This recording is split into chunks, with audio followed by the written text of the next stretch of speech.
Review code provided by PlayStation. I'm not sure why, but it's easy to feel jaded about the Uncharted series. They make for easy targets, what with Nathan Drake's penchant for killing hundreds of men, quippy dialogue, and obvious aping of action movie tropes. But they're one of the first games I think of in relation to the PlayStation 3. The original Uncharted was the first game I played on that system, and while it hasn't aged as well as the other games in the series, they're all fun action romps in the end. And that's what almost immediately came to mind as I started playing the new Legacy of Thieves Collection, which brings Uncharted 4 and Uncharted The Lost Legacy to the PlayStation 5 with new performance and fidelity modes and the addition of haptic feedback for the DualSense controller. But do these enhancements make for a worthwhile double dip?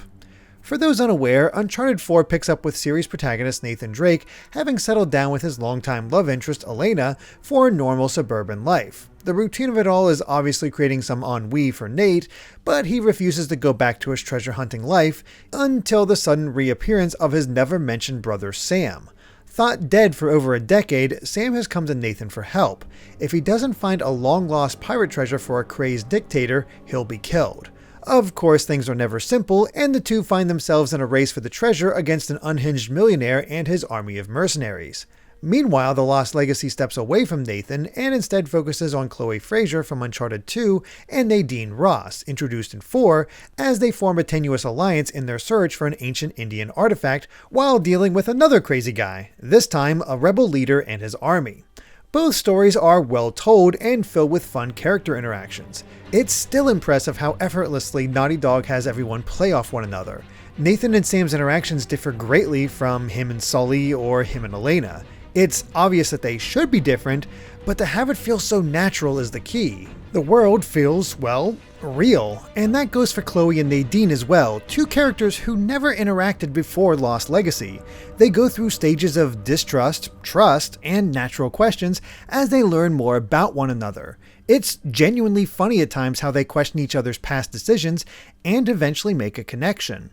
In the years since Uncharted 4's release, I had focused more on its shortcomings, feeling it didn't live up to the high bar set by Uncharted 2 in retrospect.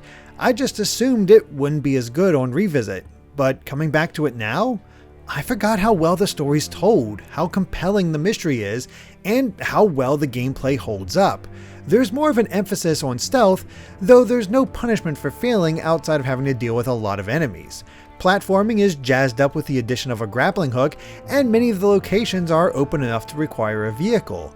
It's my second favorite entry in the main series. As far as Lost Legacy, this was my first time playing the side story, and I was surprised to see the greater emphasis on those open area sections. It's like a playground is opened up at times, allowing the player to go in the order they choose while having to navigate without any outright instructions on where to go or how to get there. It emphasized the treasure hunting aspect while still naturally introducing action in the form of enemy camps or even surprise reinforcements. The way it all naturally flows made it easy to get sucked in and just keep playing. So the games still hold up, unsurprisingly, but how are the specific improvements for the PlayStation 5 versions? Naturally, they both feature faster loading times, which simply improve the flow, making each transition smoother as it goes from one scene to the next. Then there's the addition of performance and fidelity modes.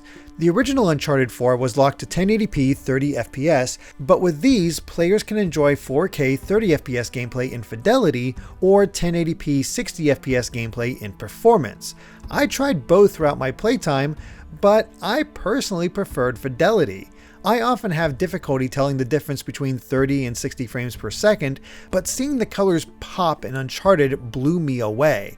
The vistas were always gorgeous, but this just makes them as clear as day. Now, there's also a Performance Plus option for 120Hz displays, but I don't have a screen capable of showcasing that. This allows the game to run at 120 frames per second while maintaining 1080p. Considering I already have trouble discerning frame rates, I don't think I'm missing much. The upgrade that surprised me most, however, was the inclusion of haptic feedback.